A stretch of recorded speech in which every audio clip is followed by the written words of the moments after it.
Welcome back to The Behavior Code, the podcast where we explore the fascinating and sometimes frustrating psychology behind our everyday lives. I'm your host, Maria. And I'm Gabriel. It's great to be with you all again. Today we're diving into a topic that is, well, it's really complex and deeply personal for a lot of people. It really is. We're going to be talking about why people stay in unhappy relationships. You know, those situations where from the outside it seems so obvious that they should leave, but they just don't. Exactly.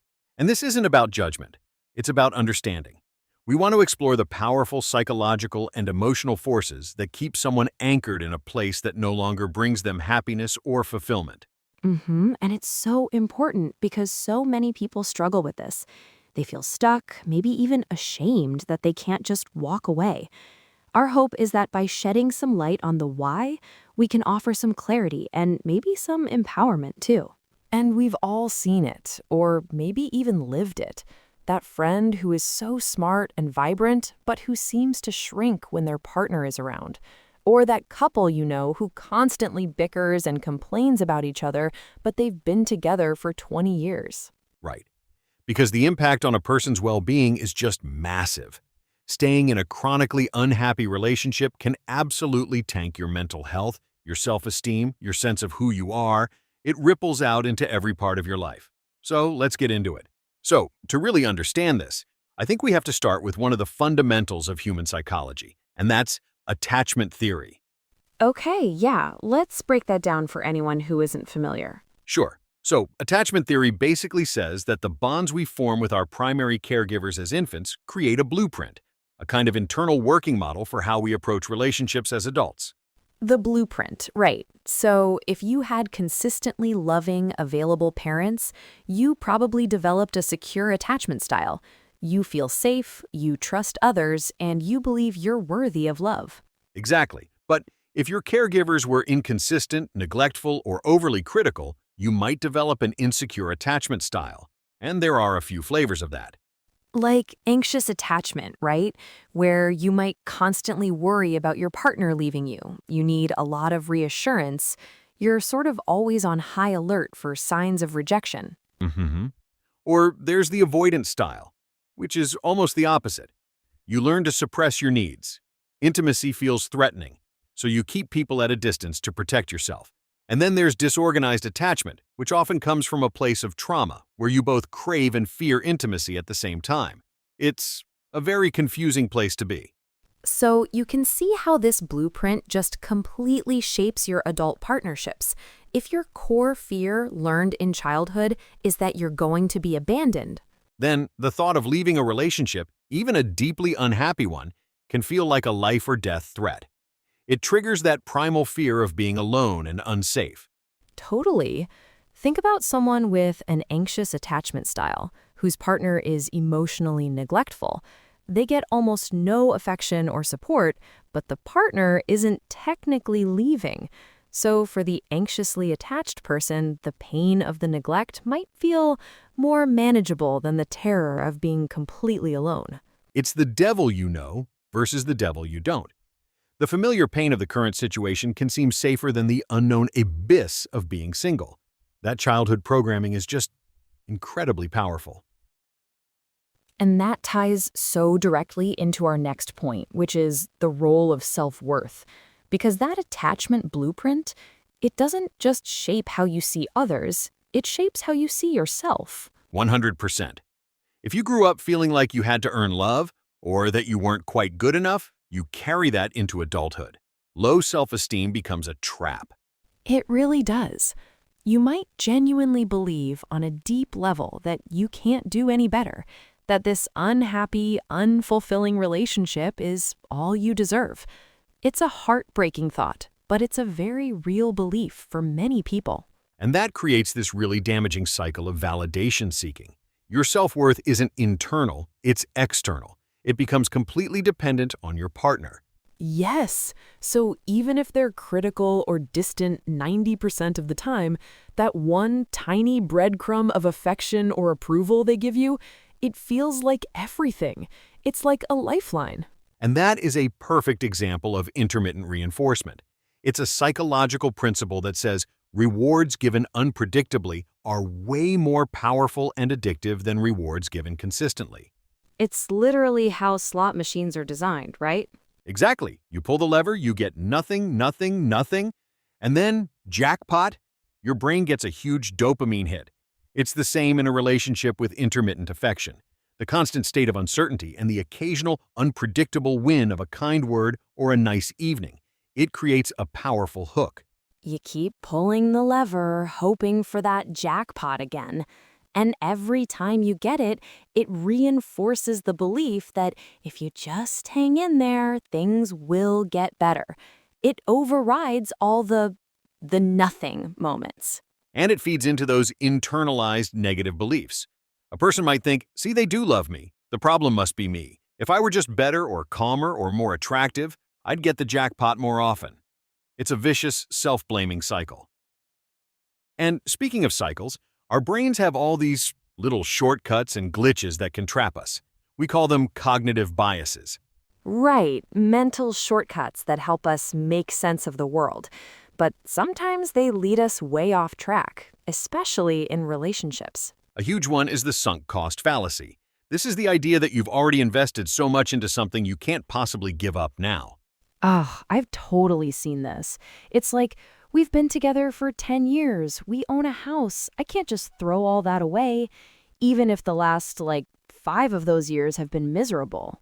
Precisely. The brain doesn't like to feel like its past efforts were a waste. So, instead of cutting our losses and moving toward a happier future, we double down on the bad investment, hoping to somehow make it pay off. And that works hand in hand with confirmation bias. That's where you actively look for evidence that supports what you already believe, and you ignore everything that contradicts it. So, your partner is dismissive and critical for 3 weeks straight, but then they bring you a coffee in bed one morning. Confirmation bias makes your brain scream, see, there's the proof. They do care. The last 3 weeks were just a blip. Yeah, you magnify that one small positive sign and you minimize the mountain of negative red flags. It's a survival mechanism, in a way. It protects you from the painful reality. And then there's the third one of this trio, optimism bias, the they will change belief. It's the conviction that future improvement is not just possible, but inevitable. Once this stressful project at work is over, they'll be better. Once we move to the new house, things will come down. Once we have a baby. There's always an once. It's a way of kicking the can down the road and avoiding the hard decision today, because you've convinced yourself that a better tomorrow is just around the corner, despite all evidence to the contrary. These biases create a powerful fog that makes it incredibly difficult to see the situation for what it truly is. And underneath all these biases, all these attachment issues, there's often just raw, simple fear. Fear is a huge motivator, or rather, a demotivator when it comes to leaving. Absolutely. The fear of loneliness is profound. For a lot of people, the belief is that being alone is fundamentally worse than being unhappy with someone. It's a deep, existential fear. Who will I spend holidays with? Who will I call when I have a bad day? The thought of an empty house can be paralyzing. And then there's the fear of starting over. It's not just emotional, it's logistical. Finding a new place to live, separating finances, telling your friends and family. And oh my God, the idea of dating again.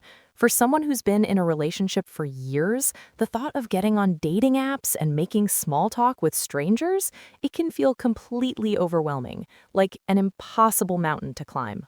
It's exhausting just thinking about it. So, staying put, even in misery, can seem like the path of least resistance. It's the less scary option in the short term.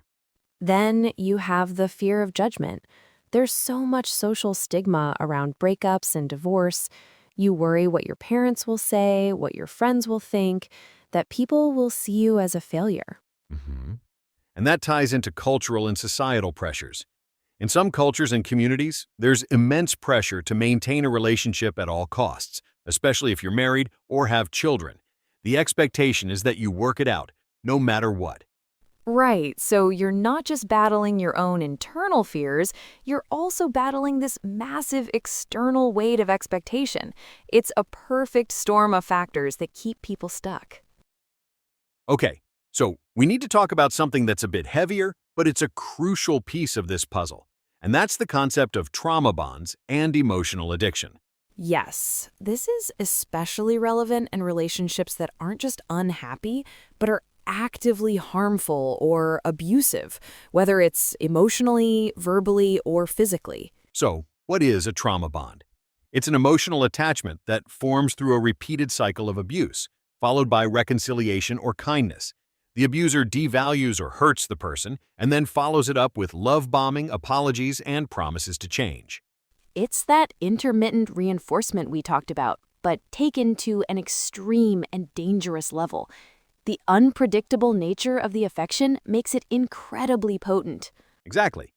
The emotional highs of the reconciliation phase become incredibly addictive. Your body is flooded with relief chemicals like dopamine and oxytocin. It feels like salvation after the pain of the abuse, and the brain becomes addicted to that high. And this creates a profound dependency. Your partner becomes the source of both your deepest pain and your greatest relief. It's an incredibly confusing and disorienting state to be in. It really is. And the signs of a trauma bond are important to recognize.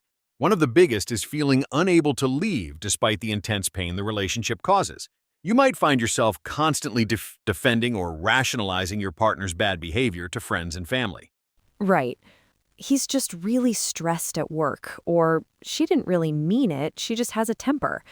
You become conditioned to focus on the person's supposed potential, the good person you see during the reconciliation phase, rather than the reality of their abusive behavior. It is a very, very powerful bond that is incredibly difficult to break.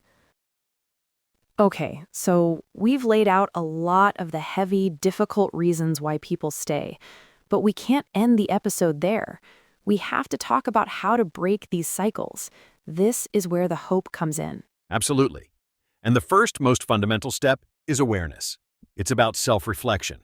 You have to start honestly recognizing the patterns in your relationship and in your own behavior without judgment. Maybe that means journaling, or just paying attention, noticing when you feel anxious, when you feel small, and what triggers those feelings. Recognizing that the good times are always followed by the bad, and that it's a predictable cycle. From there, it's about actively building your own self-worth, so it's not dependent on your partner anymore. This is where things like therapy are invaluable. A good therapist can help you unpack those childhood attachment wounds and challenge those negative core beliefs. Totally. And also investing in self-care.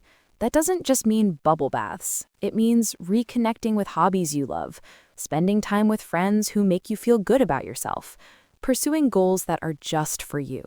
It's about rebuilding a sense of self outside the relationship. The next practical step is to start creating emotional distance. This can mean setting firm boundaries. Maybe you stop responding to texts immediately, or you say no to things you don't want to do. It's about taking back small bits of your power and autonomy.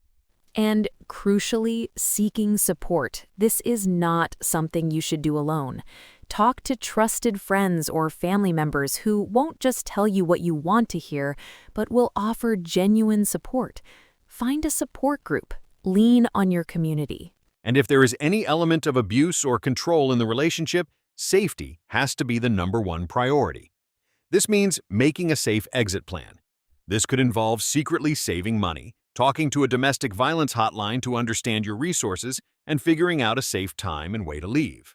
Yes, these steps aren't easy and they don't happen overnight. It's a process. But each small step builds on the last, and slowly you can begin to break free. So, as we wrap up, I just want to acknowledge the immense courage it takes to even listen to a podcast like this, to even begin to face these truths about your relationship. Absolutely. If any of this resonated with you, please know you are not alone. You are not broken, and you are not a failure. You're a human being who is caught in a complex web of very powerful psychological forces. Change is possible. A fulfilling, happy life where you feel safe and valued is possible. It might feel distant right now, but it is out there. So, our call to action today is one of gentle self-awareness. Just start to notice, start to reflect, Seek help if you feel able. Prioritize your own well being because you are worthy of happiness. You deserve to feel at peace. Thank you so much for joining us on the Behavior Code. We'll see you next time. Outro music fades in.